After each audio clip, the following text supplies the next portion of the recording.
Welcome to Vitalify Unplugged. You're listening to your hosts, Gree and Steph. In this podcast, we talk about everything health and well-being, science and technology, and ancient wisdom. This is for the quirky humans navigating the messy middle, looking for the path to true vitality.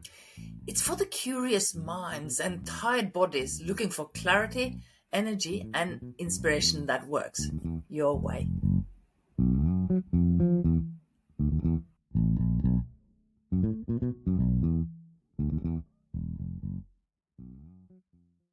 So, welcome back to Vitalify Unplugged. Hey, it's your friend Gree, intuitive AI and tech whisperer, 60 plus full throttle and talk energy bunny, chasing fun, fairness, and freedom. And I'm Steph, holistic nurse, soulful scribbler, magnetic mama, dancing through midlife with truth, magic, and messy, wild-hearted freedom. So today we're opening the season with a question that sounds simple, but can change everything once you sit with it. And that is, what does a wealthy life really mean now? Because many women in midlife, the old markers of success start to feel a little thin. Achievement, productivity, doing more, holding it all together, they don't always create the fulfillment we are promised. So what happens when the old metrics stop working? And what if wealth has more to do with freedom, energy, self-trust, and how fully you get to be yourself? I am so excited to introduce Susanne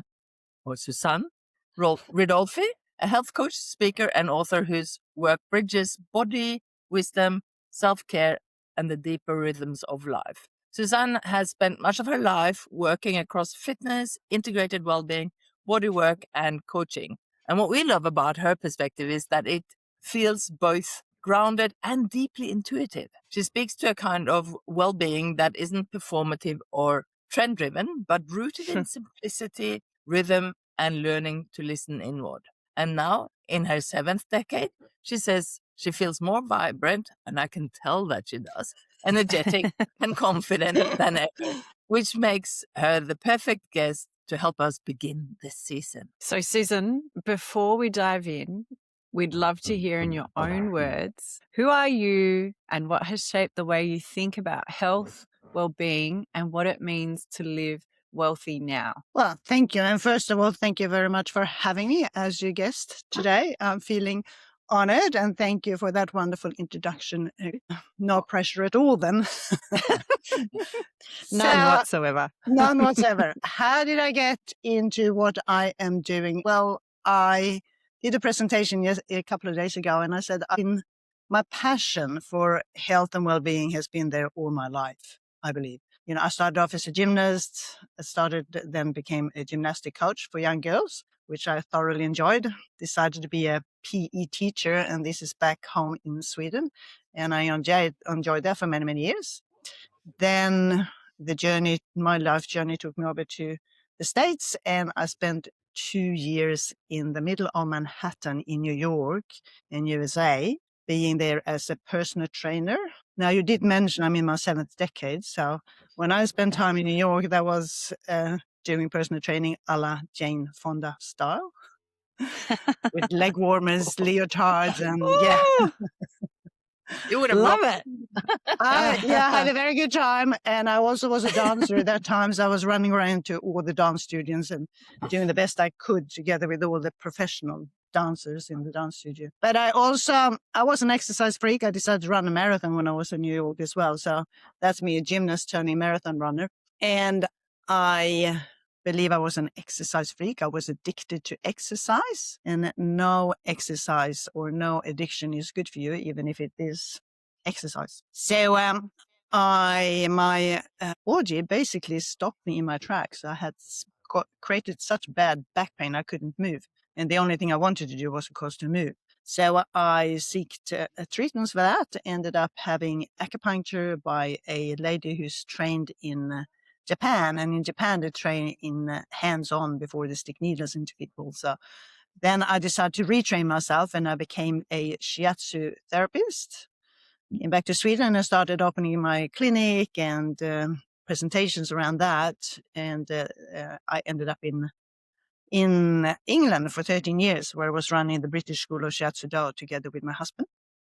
And we also trained to become what is called craniosacral therapist. So what I'm doing from that now, living here in Australia since 2002, is to bring the skills I had from the fitness world together with the skills from the therapist world. And I'm also a trained coach in listening and communication. And I do what I would call holistic wellness coaching.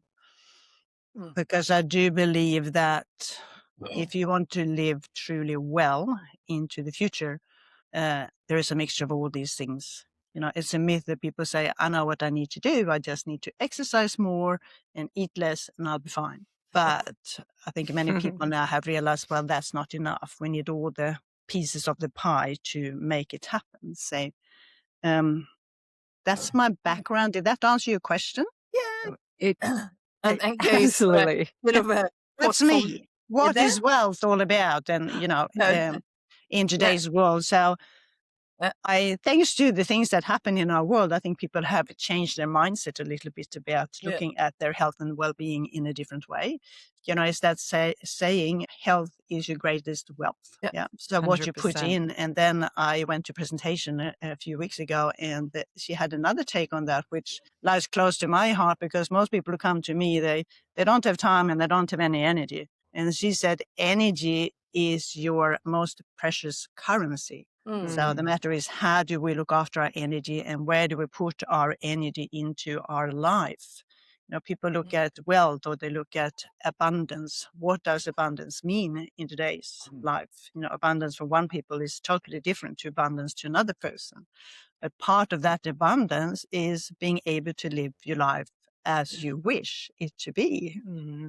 So for some people, that takes more of the financial wealth to be able to do that. And for other people, it doesn't take so much of the financial wealth. It's more the connections that you have. And, you know, what I work in my work as well is, what is your purpose in life? Because we all have a purpose. Well, that's my belief system. We all have a purpose on this planet. So if I can live my purpose, that's abundance. Yeah.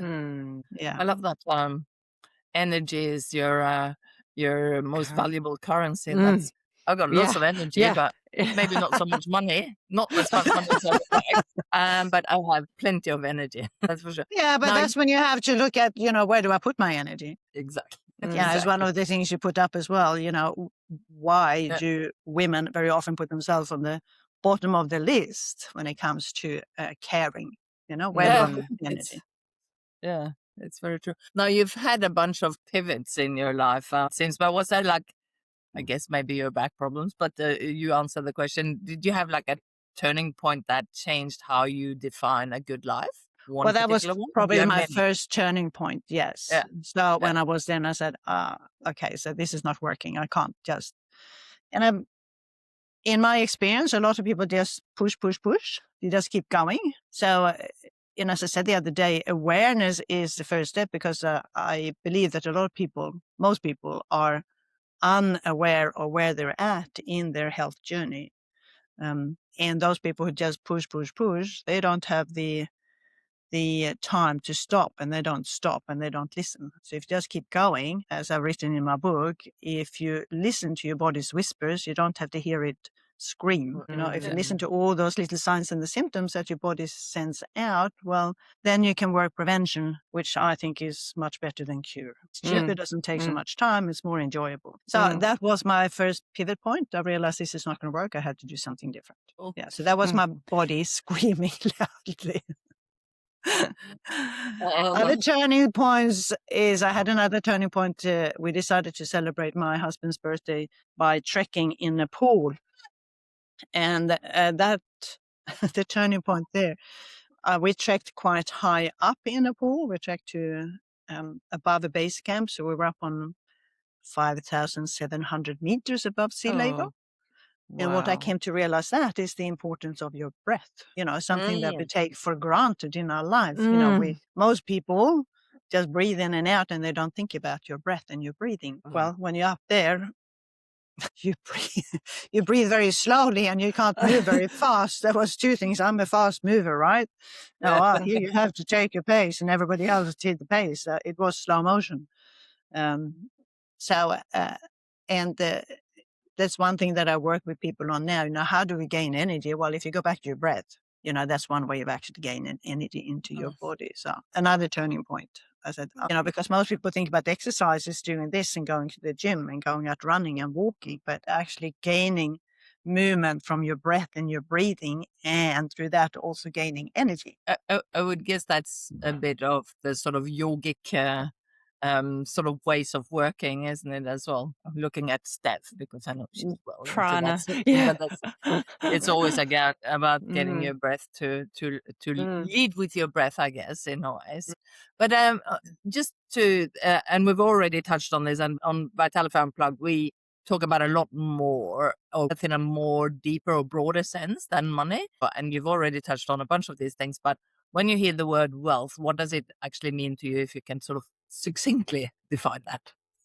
What does wealth mean for me? Well, as I said, I use the word abundance more.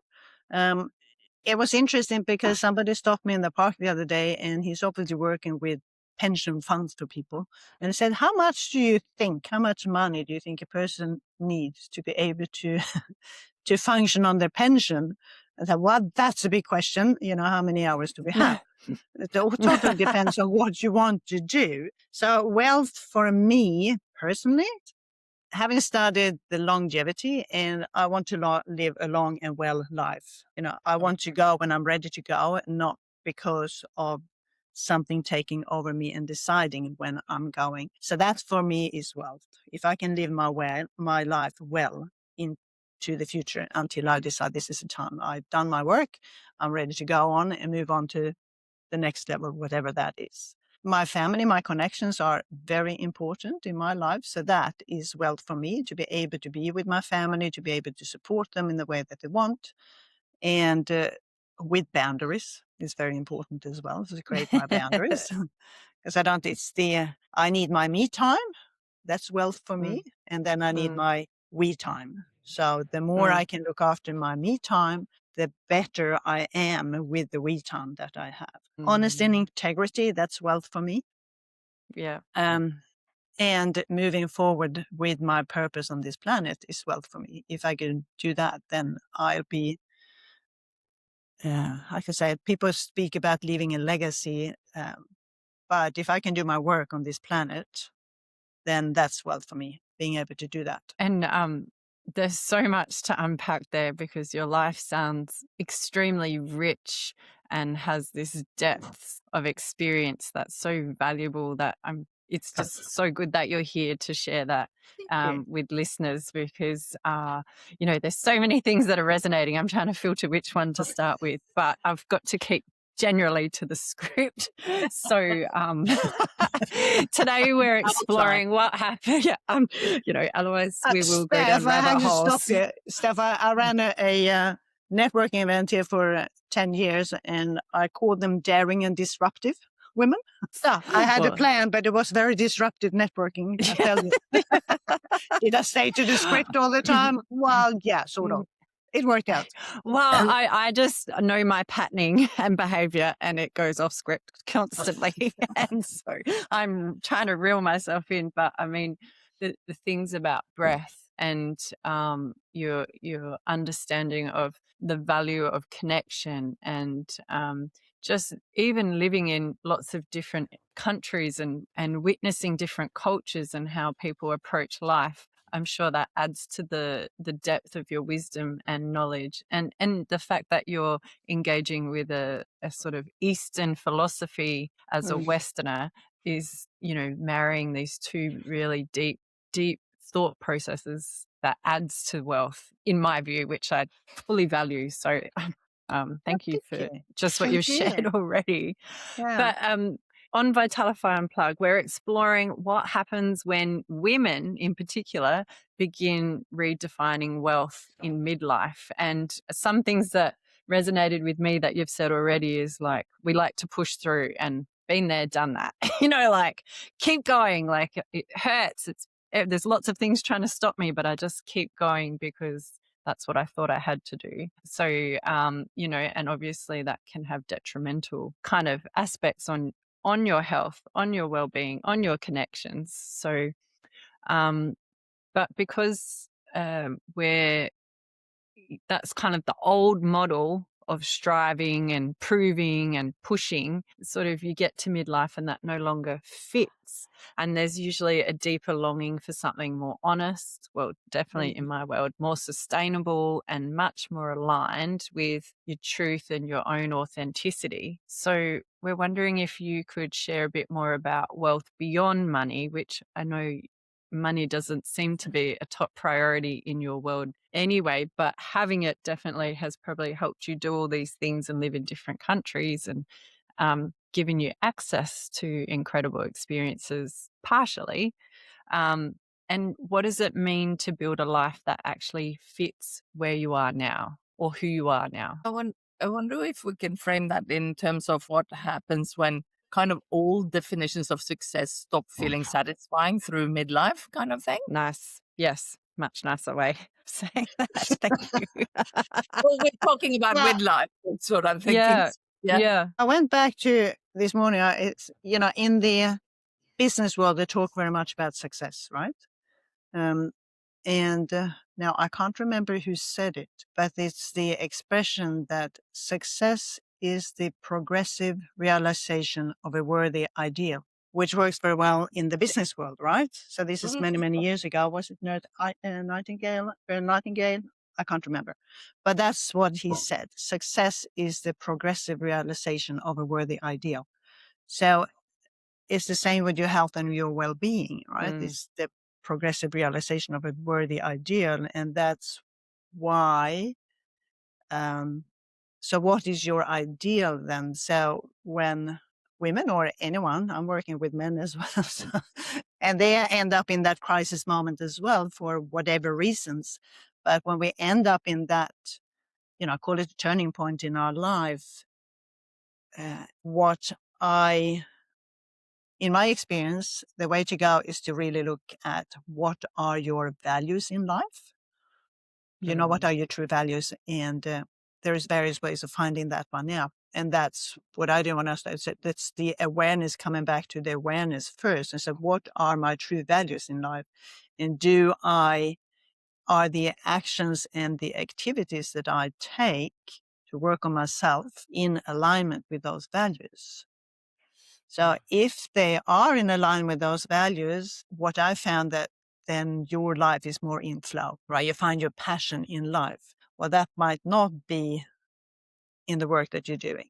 So how do I then, if I look at my values in life, how do I then change my actions and how do I change what I do in life to be more in alignment with those values? So those values can lie very deep. And I also believe that values can change over time depending on, you know, which stage you are in your life. You know, there's certainly a stage when I came into my 70s, that was an epiphany as well. That was a pivot. Okay, so, you know, now I need to look at how do I live my next 10 years? And that's the funny story is we used to have a dog, right? And some said, why don't you get yourself a new puppy then? Because you look after everybody else's. I said, well, you know, a puppy can live for 10 to 15 years. Do I want to be in charge of a puppy when I'm 95? That's the thing. That's thinking about getting a puppy when I'm 40. Well, that's the problem. So, you know, what do I see myself doing when I'm 75, when I'm 80 and beyond? It's very different mindset for me than to look at, okay, what did I do in my 40s, 50s, and 60s? Yeah. So going back to the values and then from there work out, okay, so what is my purpose in life? You know, many people come to me that I don't have a clue. Just working with men is, you ask me that question, I don't know what you mean. What you mean by purpose? You know, I'm here, I'm doing my work, I'm doing that, I'm supporting my family. Well, is that within that, go back to your values and say, so what's my purpose on this planet? And I believe that when you find out your purpose and you can move forward with that and being in alignment with your values, then there is richness in your life. Then you have the abundance and you have the wealth. Money for me is everything comes back to energy, right? So I Mm. work with energy medicine, and money is part of that. Yeah, if I want to be that, then I need more of that currency, if you like. So how can I then, from my passion and my purpose, move closer to that? What is it I really want to create? And how much of that money do I need to be able to do the things I want to do? Yeah. And that creates a very different energy then, doesn't it? In terms of, and like you've sort of alluded to, where you direct that energy in terms of what you get back, what you put in, you put out. Is that what you are sort of suggesting with the energy type of exchange? Yeah, it's, I like the expression energy audit. What are the actions and activities that I do that drains me, that depletes me of energy? Okay. And what are the actions and activities I do that lift me up? So if you really want to work on your energy level, okay, is there something I can do with those depleting energy activities? How can I reduce that? I mean, sometimes that, and we all have been part of that. Well, speak for myself. I've certainly been part of it. When I'm at certain people, they lift me up and I go away and I feel, that's, you're full of energy vibrancy. Whereas I go with somebody else, I go, God, that was tiring. So you can look at your friends or your connections and who do I spend time with and how much time do I spend with that? People say, get away from her, so keep going and going, going. So you have to have set boundaries. So what kind of boundaries can I set? And I said, well, yes, I can be with you and I can spend half an hour, but then I really have to go. Yeah. And another thing I think I'm very much, did it a lot myself. You can say no to things without having an explanation. No should be enough. No, I can't do that. I said, why? Well, I just can't do it. That's really. And so this is another way of looking at it. Whenever you say yes to something, what is it that you're saying no to?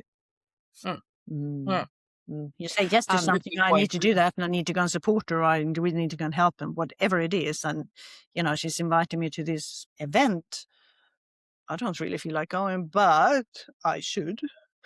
If I say yes to that, what is it I'm saying no to? And most of the time when you say no to is something that is closer to your heart and just spending time with you.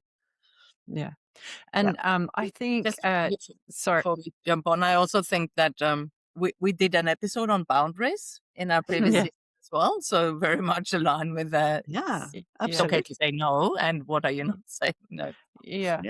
But I also think midlife, well, for me, I probably was saying yes, yes, yes, yes, and taking on everything until I hit that point where I couldn't do it anymore. And then I knew it wasn't it wasn't helping my energy, but at the same time, I hadn't yet learnt how to say no in a way without feeling guilty. And I still work on that. And I think maybe midlife, like, 40, 35, 40 onwards is kind of like a wake up. Would you sort of feel that way? Did you have that experience? You reckon it's later? Okay. For me, yeah. in midlife. But it's it's kind of just such a powerful season for redefinition. And I agree. Yeah. And what do you think the restlessness underneath that all is coming from? Well, usually when people go through a midlife crisis, if you want to call it that, you are, when they come to me, it's like my body is, I don't recognize myself anymore. My body is not functioning the way I want. It doesn't look the way I want. I do the right things, I think, but I don't get the results that I want to have. So, as I say to people, aging comes with a lot of positive things, wisdom, your life experience and turn into wisdom if you want that. But then physically, we are aging. So our body is changing physiologically. And that's just part of the process. That's part of life. For me now in my early 70s, I have to work harder to, keep up my muscle strength than somebody in their 20s and 30s. The way I think about how I eat, if I want to live well into the future, is different to what I thought about it when I was younger. And I think most of us, when we were young, we thought we were going to live forever. So we just kept going, going, going. So it is, and everyone is an individual. So midlife crisis or later on in life, or midlife turning point, if you like, for women, very often that comes when you end up in menopause, if that's perimenopause, in the middle of menopause, and then it comes postmenopause. And I say to women, well, that's me. I'm going to be postmenopausal to the rest of my life, right? And the changes that comes with that, with the hormonal changes and everything. So, taking, as I said, I'm going to say yes to everything, as you said as well. I say yes, yes, yes. That's also how do you really look at, is this in alignment? If I say yes today, is that in alignment with my true values in life? If it's not in alignment with my true values in life, why do I say yes? And that's a whole journey of its own. Why am I saying yes to this? Why? Susanne, you speak so beautifully about self-care, not being selfish, but essential. Why do you think that so many women still struggle to give themselves what they need? Huge question. Yeah, thank you. Thank you, Seth. That's a huge question. So we spoke about that earlier. Now, sometimes I think it is how we are brought up ourselves, our own mothers, if you like. So how can I say that? Men and women we are both human beings, right? But we're different species at the same time. And I think women, in my experience, I can only speak from my own experience, women have more of the nurturing quality within us. That's what we do automatically. We're born to give life to others, right? That's one of the purposes on our planet as a woman, as we procreate together with the men. We need to do that, but we're more of the nurturing features. So, as mothers, we care for others. In my experience, women are very caring people. That's a female quality, which is beautiful to have, but it's also, it's the difference between mothering and then sometimes it goes overboard and you smother others. So you're doing too much. I am very much that person.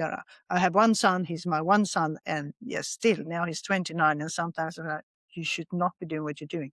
You're smothering him, right? So we need to, and children comes to us in life for a reason, and they stay with us for a season, and then we have to let go of them. So I think a lot of the time, and we spoke about the midlife crisis is about when we're in that stage in our life when our children leaves our nest and they go forth and to do other things. So then we become empty nesters, which is one part of, for many, going into that midlife turning point, if you like.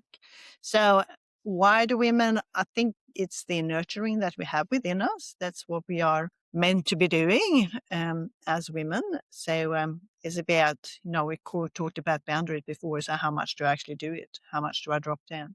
And I always go back to, most people in today's world have been in an aircraft, in an airplane and flying. So, we sit there and they say, every time they said, when that mask drops down from the ceiling, where do you put it first?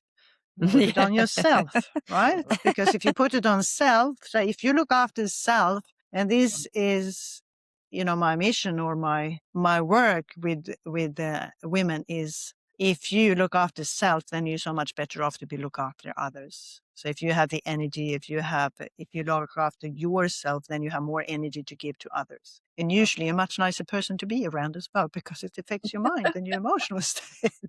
Yeah. And that does that answer your question, Gry? Yeah. Yes. Yeah. Yeah. And that resonates deeply with me. I do work with parenting empowerment and write about relationships with our children and looking after ourselves so we can be better carers. So that resonates very deeply. But I also acknowledge that that's been a conditioned kind of environment where I grew up in farming, so that women were very much the caretakers of the children. And it's almost as though the care has to be earned or justified. Like you're doing those things because I'm the woman, I'm the mother, I'm the carer. But what changes when self-care becomes less about or perceived as indulgence, but more about self-respect? Yeah. Yeah. It's going back to those values in life. Who am I as a human being? Who am I as a woman on this planet? What do I stand for? And what can I create? What can I do on this planet? Yeah, very much self-respect. Totally agree with Mm. that. So, Mm. many women say, oh, I can take time for myself. I should be doing this instead. Take Mm. time out for yourself. And, a lot of the times people think, oh, self-care is going to have a treatment of some kind, or so putting in the luxury things in life. And self-care is not about that. Self-care can take my time in the morning, to sit down, quietness, have my cup of coffee, whatever it is you want to have a space for myself, think about the day, stating my gratitude. And I know you do this, Steph, working on my gratitude for the day. So actually spend a little bit of time with myself before I start the day. That doesn't have to be hours, There can be some breath and breathing exercise to be part of that, enough with 5 to 10 minutes, For some young mothers, it's chaos in their world before that, before they can say, but then they drop the kids to school. So I sit in my car for 5 to 10 minutes and do that self-care. So it doesn't have to be going for a facial or going for a massage. That's lovely to do. And it is self-care as well. But it's these small things that you put into your daily life that makes the biggest difference and can create that. I must admit I feel a little bit addicted to my morning routine, but I also I may not do it every day, but so I don't beat myself up over it if I don't do it, but I do it at least 5 times a week, right? So, so that's kind of my kindness to myself as well. But you do get a bit addicted to it because it centers you, right? Yeah, it's interesting when people start to do it, and part of that is have your water. Start your day with hydrating yourself, and that's one of my clients. I forgot to drink my water this morning. The whole day didn't work. Okay, hang on, that's not the way this should work. All right, but it's a saying in my book that goes, "How you start your day is how you live your day, and that's how you live your life." So if you can create that little moment in the beginning of the day, if that's 5 minutes where you settle and you create a little bit of peace, if that's your breath and your breathing or your gratitude or combination, then in my experience, start your day that way, it becomes a better day. Yeah, And 100%. you also talk about wisdom already being within the body. What does it really mean to listen inward, especially in a world that teaches women to override themselves? Well, that's me. I'm very down to earth people. A down to earth person.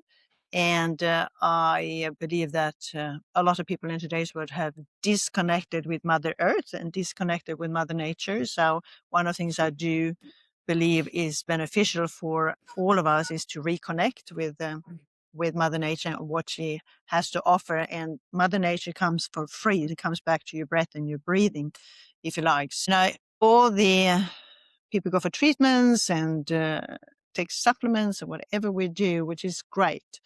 And those are, so how can I say that the wisdom is within your system. If you just allow yourself to listen, the answer is within us. So to be able to hear the message from your body, you have to create a silent space.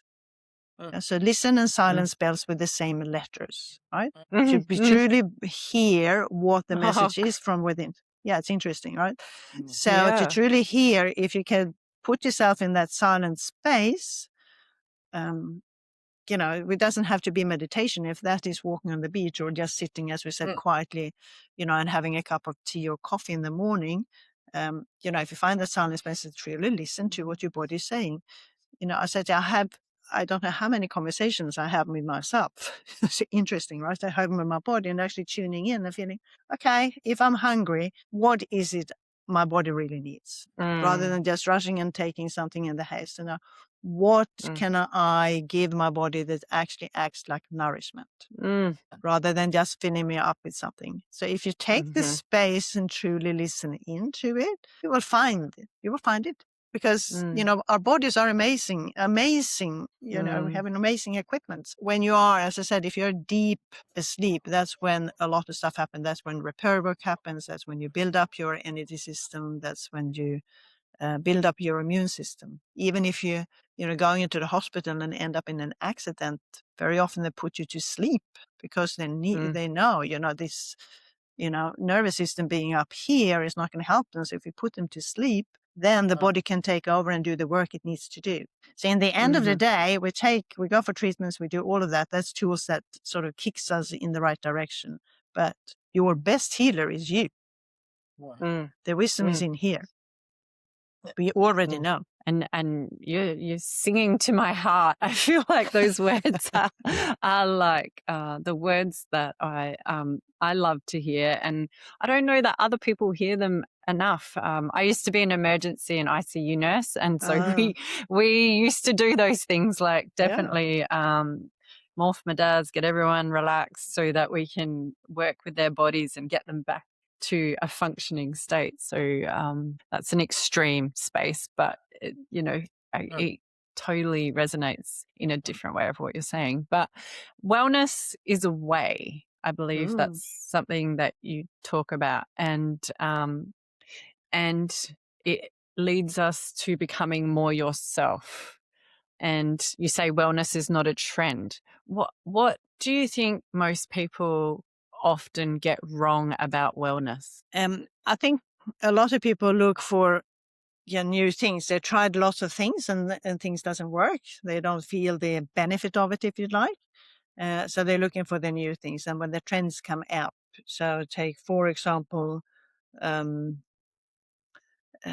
ice bath here on the Gold Coast. Having ice baths is fantastic. You should all go and have ice baths. Or intermittent fasting is another thing that works fantastic. You just have to do that, and don't eat for 18 hours and then eat. Tai Chi walking. Yeah, now it's Tai Chi walking. It solves the problem. So we're looking for the trends to say, I'm going to try that, and this is the new diet. I don't know how many diets is on the planet at the moment, but there are many of them. And in the end of the day, that's not what's going to work. So we're all individuals. So if there was a diet that worked for everyone, I think we would have found it now, right? So if we're all unique in ourselves. So what works for me is not going to work for you, therefore it's not going to work for you, Guru, when it comes to food and how I nourish myself. The movements that I do today is not going to work for, some of it might work, but we're going to have to find what works for us. And it comes back to that listening and tuning into your body and knowing, as I said, some people said, well, try it. Go and try it. If it works, it works. And if it makes a difference, then continue. If something is working, why should you change it? Ice bath and intermittent fasting works brilliantly for men, but it doesn't work so well for women. I grew up with saunas myself. For us as women, the warmth is better. If you want to go for cool, well, then go for the 10 to 15, not the ice ones. Don't stay in there for 10 minutes. For men, and once again, I said, for some women it works, right? Because that's what they need. So if their body responds positively to it, well, then go forth and do it. It goes back to listening to your body, doesn't it? Absolutely. Yeah. And I guess the modern wellness world can get noisy super quickly with all the trends and hacks and pressure and performance and things. But what do you think are some simple foundations that actually support women to live well over time? Coming back to looking at your values, and looking at your values and your life purpose, and then tuning in. It comes back to listening. I'm a coach in listening and communication. The lady I worked with, she actually doctorated on the subject, and she based her doctorate on a scientific research that showed that if you are truly being heard, endorphins are being released in your system. Okay, so if we truly listen to our heart's desires, our needs, we release endorphins in our system, so we become our own healers. On the other hand, and it works when you speak to other people as well, if you're truly there 100%, not only with your ears, but from your heart, then you provide a healing space for that person. Now, if I don't listen, if I'm not being heard, then I start to build up toxins in my system. Okay, so what do I do to myself, and what do we do as women if we don't hear our heart's desire, if you don't allow yourself to being heard? We build up toxins in our own system. That's not a very nice thing to do for ourselves, right? So the more we can tune into our inner voice, listen to our heart's desires, and go with that, the more we can build up our own energy, and the weller we will be. Weller. I love that. Weller. That's a Swedish word. I just made it up. And you've said obviously you're in your 7th decade, and you say that you're feeling more vibrant and confident than ever. And I think you've kind of pieced it all together. But in your words, what do you think has made that possible for you? Listening. Yeah. How we communicate with others and how we communicate with self. It's such an undervalued tool, right? People go and speaking and I'll speak. Well, the better listener you are, the better speaker you will become. So for me, it is listen to my body. That's what helped me through it. Tuning in, really hearing, is it the right thing to go to my Pilates class this morning, or shall I go for a walk on the beach? Is it the right thing to go out and push, or shall I take rest and stay with myself today? Say I say yes to this, or do I say no to this? If I say yes, is that the best? I'm going for a luncheon today and I'm really looking forward to it. And it's been great. There's certain other things I said, no, I'm not going to do that. So listening for me has been the key. And trust that the wisdom is within. Because if I truly listen, my body will speak back to me. My body will give me the answers. And then my body will either feel not well or weller. Yeah. How does that land? I love it. And I think the only thing that keeps popping up in my mind is that I think, and we sort of mentioned it above, but women often override, like they hear it and they feel it, but they're like, shh, turn it down. I've got to do da da da da da da da. So I think the phase that I'm in at the moment is learning to go, because I used to be quite intuitive and listen really carefully to my body. And then I had kids and got a husband, and then, life just got crazy. All the other stuff was louder than my internal. I'm in this season of retuning into listening. And I think I love that you're bringing that up as a wealth, health core, because I fully align with that. I feel that's where I'm at and what I'm redeveloping within myself. So I really appreciate that. Thank you. The truth is we are human beings, right? And because we are human beings, sometimes we are in the human space of ourselves, and that's not in the chatting, you can't do this and you should be doing this. This is what you should be doing. And then we're going to the humans. That's when we truly listen. And that's where we hear. Then we listen to our core values and there's nothing right and wrong. What is the best options for me? But we're always going to be humans. So that chatterbox is always going to come up and tell us, nah, don't go. So, people say, so how do I stop that chatter? Well, so if you acknowledge those voices that are within you and say, I hear you and I acknowledge you. Having said that, I'm going to go back to this part. Yeah, this is my choice today. This is my choice. In this moment in time, this is my choice. And I will go with that. But we're all humans. We're going to be humans until we leave this planet. We're spiritual beings having a human experience. So, we chose this. We always made a choice. So we chose this. It reminds me of my sort of experience with meditation and things, because I couldn't meditate because I thought I had to block everything out, right? Until I kind of went, no, just let it pass through. Which is wonderful. So, but if a woman listening has spent years measuring her life by productivity, performance, and how much she gives to everyone else, what if wealth was about how fully she gets to be herself? Is that a question for me? That is a question for you. That's a big question. And in 2 minutes or less. A lot of the ideas in the world is what we do, and people look at, this is what I do, right? And this is what I produce in the world. But if you look at the word human being, it's about being and not doing. We're not human doings, we are human beings. So if we allow ourselves to be who we are, authentically being who we are, then, that is the best and self-expressed, unapologetically. Be who you are rather than the doing part. Yeah. So going back to saying I'm a human being, I am being myself. I am allowing myself to be myself, and we all are enough, right? And we all are deserving. So just by being who you are should be enough. And in my world is enough. Wise words. That, you know, I know it sounds really simple, but for me, you know, the being and the acceptance of being, rather doing sort of gives external validation, whereas being is that internal validation. And differentiating between the two sometimes, if you're not listening, I feel can be tricky.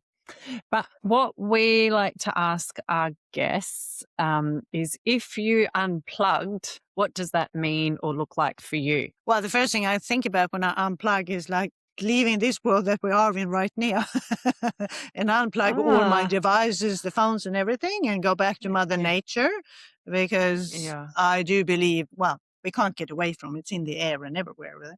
But the more we unplug from this, the better off we are as human beings. And unplug to the expectations that other people have.